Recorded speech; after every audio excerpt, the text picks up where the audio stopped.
Sekitar tahun 2009, setelah 3 tahun saya pulang tugas dari Jawa Barat, ada seseorang datang bertemu dengan saya.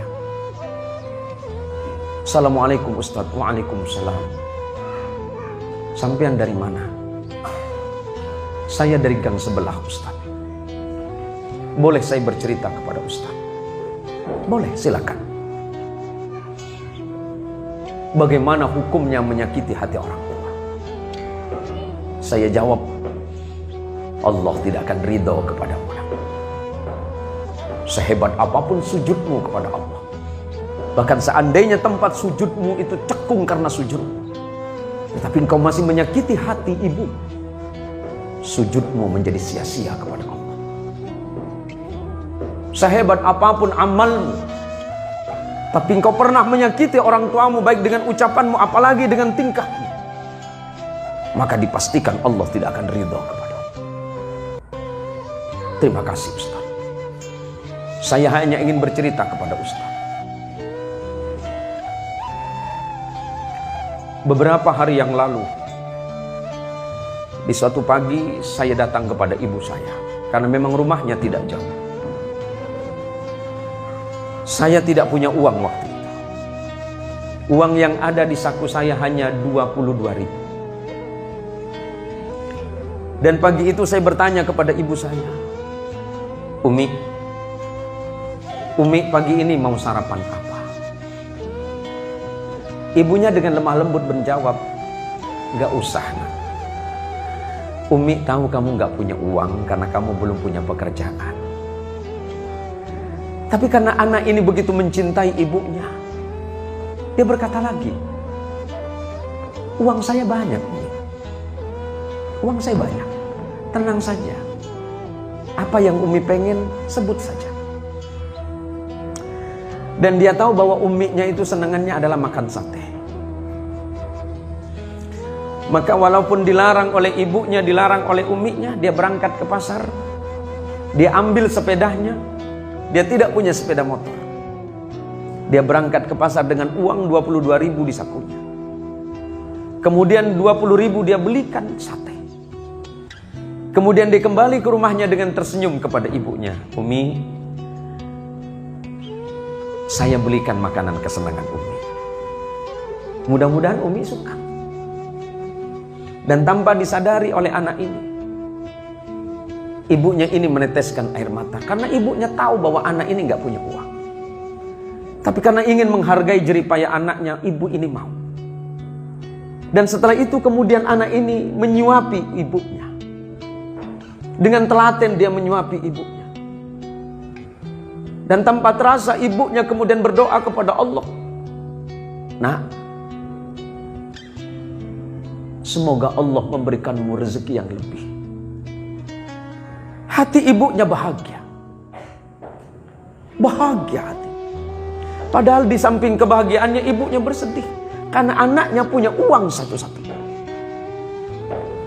Dan setelah selesai ibunya disuapin, kemudian pamitan kepada ibunya. Mi, saya pamit kalau kira-kira ada apa-apa. Nanti Umi kasih tahu saja. Nanti selepas sholat duha saya mau berangkat. Saya ada janjian dengan orang. Selepas sholat duha kemudian anak ini berangkat dengan uang hanya 2.000 di sakunya. 2.000 rupiah. Di tengah perjalanan dia hanya berharap kepada Allah, ya Allah, ampuni dosa ibuku, ampuni dosa ayahku. Ibuku yang melahirkan, membesarkanku dan merawatku dengan tanpa pamrih. Yang ketika aku sakit, ibuku tidak pernah tidur. Dan ibuku selalu berbohong kepadaku. Ya. Padahal perutnya lapar, tapi ibuku selalu mengatakan kenyang. Ketika ibuku tidak punya uang, dia selalu mengatakan dia punya uang. Selamatkan ibuku. Itu terus yang diucapkan dalam hati. Ketika sampai di tengah jalan, di perjalanan, tiba-tiba dia dicegat oleh seorang ibu. Seorang nenek-nenek. Dan ibu nenek ini berkata kepada anak ini, "Nak, saya mau nyebrang." Si anak muda ini berpikir ibu ini akan menyeberang jalan. Rupanya ibu ini akan ke kota seberang. Dan pada waktu itu angkot atau angkutan umum atau oplet ongkosnya Rp2.000 dan itu hanya satu-satunya yang ada di sakunya. Tapi karena dia mencintai ibunya, setiap ada perempuan tua dia menganggap itu sebagai ibunya. Maka dengan sigap anak muda ini bilang, "Ibu, silakan naik. Nanti saya bilang sama sopirnya ibu turun di mana." Maka kemudian anak muda ini dengan sisa uang yang Rp2.000 kemudian diberikan kepada sopir ini sebagai bayaran terhadap nenek yang sudah naik angkot. Berarti habis uang di sakunya. Tapi dia bahagia. Karena bagi dia membahagiakan ibu dan membahagiakan orang yang seumuran dengan ibunya adalah sebuah kenikmatan. Dan kemudian tidak berapa lama Allah membalasnya. 20.000 yang dia bayarkan untuk membelikan makanan ibunya dan 2.000 yang dia bayarkan untuk ongkos ibu tua tadi, Allah balas hanya dalam hitungan 30 detik. Dari arah depan tiba-tiba ada sebuah mobil mewah yang mengklakson dia. Kemudian sopir ini memanggil anak muda tadi. Dan kejadiannya ini sekitar tahun 2009. Dipanggilnya anak muda ini. Dia tanya, "Dek, kamu mau kemana?" "Saya ada janji dengan kawan, Pak. Ada yang bisa saya bantu." "Oh tidak. Coba ke sini." Tiba-tiba kemudian orang ini berkata kepada anak muda, "Saya punya sedikit rezeki, memang saya sudah janji dari rumah. Akan bersedekah atas nama ibu saya. Dan saya senang melihat." Padahal orang ini tidak saling kenal. Kemudian anak ini dengan bersusah payah mengatakan, "Pak, Bapak mungkin salah orang. Bukan saya orang yang Bapak maksud." "Oh tidak.